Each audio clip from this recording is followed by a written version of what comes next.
Hello friends, welcome to success Mantra. நான் வந்து இந்த வீடியோவில் சோசியல் இஷ்யூஸ் எப்படி ப்ரிப்பேர் பண்ணுறது, எப்படி கலெக்ட் பண்ணுறது மெட்டீரியல் ஏ டு ஜெட் 10 டேஸில் எப்படி இதை முடிக்கிறது அப்படிங்கிறத பற்றி இந்த வீடியோ போட்டிருக்கேன். ஸோ இதில் பார்த்தீங்கன்னா நான் வந்து என்ன பண்ணேன் அப்படின்னா, இந்த மாதிரி மெட்டீரியல் வந்து வராண்டா ரேஸ்லேருந்து ரேஸ் ஐஏஎஸ் இன்ஸ்டியூட்லேருந்து அந்த அவங்களே அந்த வெப்சைட்டு தமிழ்நாடு டிஎன்பிஎஸ்சி வெப்சைட்லேருந்து மெட்டீரியல் கொடுத்துருந்தாங்க. அதோடய லிங்க் கொடுத்ததுலேருந்து நான் ஃபுல்லாக டவுன்லோட் பண்ணிவிட்டு இப்படி ஒரு ஸ்பைரல் பைண்டிங் போட்டு புக்ஸாக எடுத்துக்கிட்டேன். ப்ளஸ் அதில் ஒரு பெஸ்ட்டு பார்ட் அதை தவிர ப்ளஸ் வராண்டா ரேஸ்லேருந்து ஒரு ஷார்ட்டாக ஒரு 5-6 பேஜஸ் கொடுத்துருந்தாங்க, ஷார்ட் அண்ட் கிறிஸ்பாக. அதுதான் வந்து ரொம்ப யூஸ்ஃபுல்லாக இருக்கும். ஸோ இது அதனால தான் உங்களுக்கு இதை காமிக்கிறேன். இதை வந்து அந்த ஃபர்ஸ்ட்டு பேஜில் வந்து நான் அதையும் சேர்த்து ஸ்பைரல் பைண்டிங் பண்ணி வச்சுக்கிட்டேன். ஸோ என்னோடய சோசியல் இஷ்யூஸ்க்கான புக்ஸ் வந்து ரெடி ஆயிடுச்சு. இதில் வந்து எல்லா டாப்பிக்குமே சோசியல் இஷ்யூஸ் வந்து ஈவன் லாஸ்ட் இயராக இருக்கட்டும், கம்மிங் இயர்ஸாக இருக்கட்டும், ஈவன் யூபிஎஸ்சி எல்லாருக்குமே சேம் தான் சோசியல் இஷ்யூஸ். ஸோ இதில் வந்து இவங்க கொடுத்துருந்தது வந்து எனக்கு ரொம்ப ஹெல்ப்பாக இருந்ததுனால நான் இம்மீடியட்டாக டவுன்லோட் பண்ணிவிட்டு எக்ஸ்ட்ரா என்னென்ன இன்ஃபர்மேஷன் வருதோ நான் அதையெல்லாம் வந்து நான் ஆட் பண்ணிகிட்டே வந்தேன். ஸோ ஆட் பண்ணிகிட்டே வந்ததுனால எனக்கு வந்து டோட்டல் என்னோடய சோசியல் இஷ்யூவோட பேஜஸ் பார்த்திங்கன்னா இவ்வளோ தான் வந்து உங்களுக்கு மொத்தமாகவே தேவைப்படும். இதுக்குள்ளே எல்லாமே இருக்கும். ஸோ இந்த மாதிரி பண்ணி வச்சிட்டிங்கன்னா இப்போ பார்த்திங்கன்னா சோசியல் இஷ்யூவில் என்னென்ன டாபிக் கவர் ஆகுறாங்க, அவங்க எப்படி கொடுத்துருந்தாங்க, நான் எப்படி எக்ஸ்ட்ரா எடுத்துருந்தேன்னு பாருங்கள். ஸோ இதில் வந்து பாப்புலேஷன் எக்ஸ்ப்ளோஷனுக்கு அவங்க கொடுத்துருந்தது டேட்டாவோட கொஞ்சம் கிளியர் கட்டாக கொடுத்துருந்தாங்க, இவ்வளோ தான் கொடுத்துருந்தாங்க. ஸோ எக்ஸ்ட்ரா எனக்கு என்ன தேவைப்பட்டுச்சோ அந்த டேட்டா இப்போ புதுசாக ஏதாவது போட்டாங்கன்னா லேபர் ஆர்கனைசேஷனோ லேண்ட்செட்டோ லேட்டஸ்ட் டேட்டா கொடுப்பாங்க. எனக்கு தேவையான ஒரு லிமிட்டட் இன்ஃபர்மேஷன் நிறைய எடுக்கல, ஏன்னா அந்த டைமில் நம்மளால் அது வந்து எல்லா டேட்டாவும் ஞாபகமே இருக்காது. ஸோ ரொம்ப இம்பார்ட்டண்ட் டேட்டாஸ் மட்டும் வச்சுட்டு இதை மட்டும் திரும்ப திரும்ப படிக்கணும் நம்ம.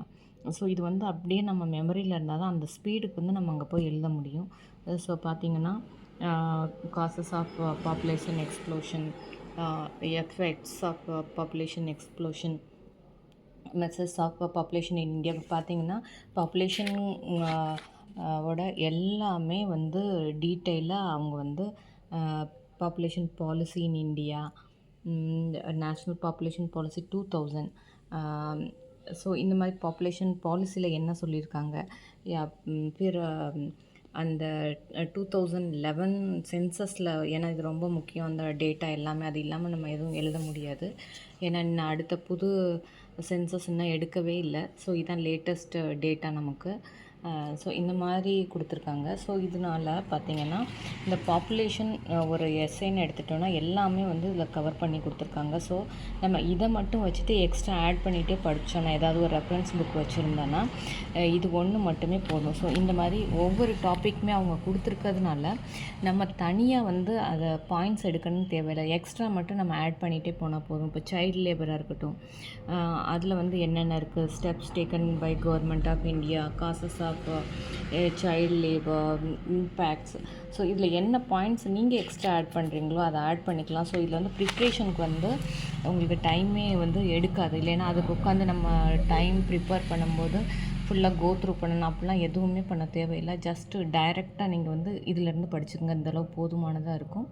எக்ஸ்ட்ரா பாயிண்ட்ஸ் மட்டும் இந்த மாதிரி உங்களுக்கு ஏதாவது தெரியுது, ரெஃபரன்ஸ் புக் வச்சுருக்கீங்க, ஏற்கனவே படித்தது இருக்குது அப்படின்னா ஒவ்வொரு டாப்பிக்லேயும் இந்த மாதிரி வச்சுட்டே இருந்தீங்கன்னா, ஸோ இந்த ஒரு 10-12 பேஜஸ் தான் வந்து உங்களோட சோசியல் இஷ்யூவே.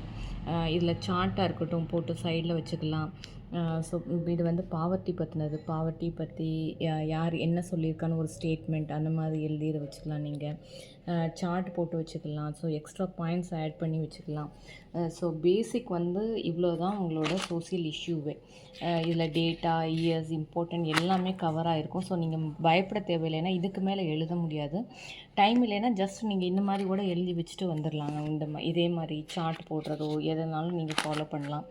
ஸோ இந்த மாதிரி பார்த்தீங்கன்னா இல்லிட்ரஸியாக இருக்கட்டும், இந்த மாதிரி நான் வந்து எப்படி எடுத்து வச்சுருக்கேன் பாருங்கள். இதுக்கு முன்னால் தனியாக நீங்கள் நோட்ஸ் போட தேவையில்லை, ஜஸ்ட் இதிலே வந்து எல்லாம் கவர் ஆகிடுது பாருங்கள்.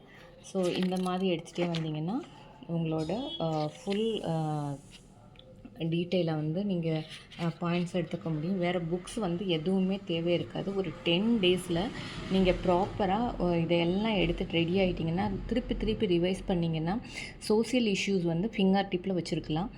ஸோ ஒரு சாம்பிளுக்கு ஒரு கொஷின் சொல்கிறேன் பாருங்கள்.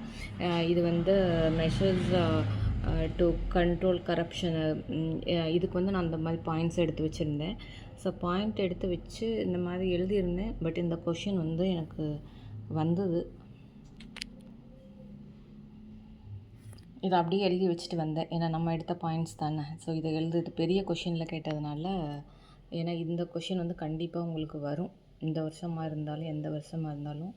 ஸோ இந்த மாதிரி எடுத்து வச்சுட்டு ப்ரிப்பேர் பண்ணுங்கள். ப்ளஸ் எக்ஸ்ட்ரா இன்னொன்று என்னென்னா, இந்த வெற்றி பப்ளிகேஷன்லேருந்து கொடுத்துருப்பாங்க. இதில் வந்து இந்த பேஜ் வந்து ரொம்ப முக்கியம். ஃபஸ்ட்டு பேஜில் எப்படி கொடுத்துருப்பாங்கன்னா, இந்த புக்கு இங்கிலீஷில் இருக்கும், பார்த்துக்குங்க நீங்கள். தமிழ்நாட்டின் மனிதவள மேம்பாட்டு குறியீடுகளும் அவற்றை தேசிய மற்றும் பிற மாநிலங்களுக்கான குறியீடுகளுடன் ஒப்பாயும் இப்படின்னு சொல்லிட்டு இதுக்கு அடியில் எல்லா டேட்டாவும் கொடுத்துருப்பாங்க. ஸோ இதை வந்து நீங்கள் தரவாக படித்து வச்சுக்கோங்க, முக்கியமானதோடு எடுத்து வச்சுக்கோங்க. இந்த மாதிரி டேட்டா பார்த்து எடுத்து வச்சிட்டிங்கன்னா அந்த ஃபஸ்ட்டு சொன்ன அந்த பேஜில் நீங்கள் எடுத்து எழுதி வைக்கிறதுக்கு, எக்ஸ்ட்ரா பாயிண்ட்ஸ் போடுறதுக்கு ஈஸியாக இருக்கும். ஸோ இவ்வளவு தான் உங்களோட சோசியல் இஷ்யூஸ். ஸோ எப்படி 10 பேஜஸில் 10 or 20 பேஜஸில் உங்களோடது கவர் ஆகிடும்னு பார்த்துக்கோங்க.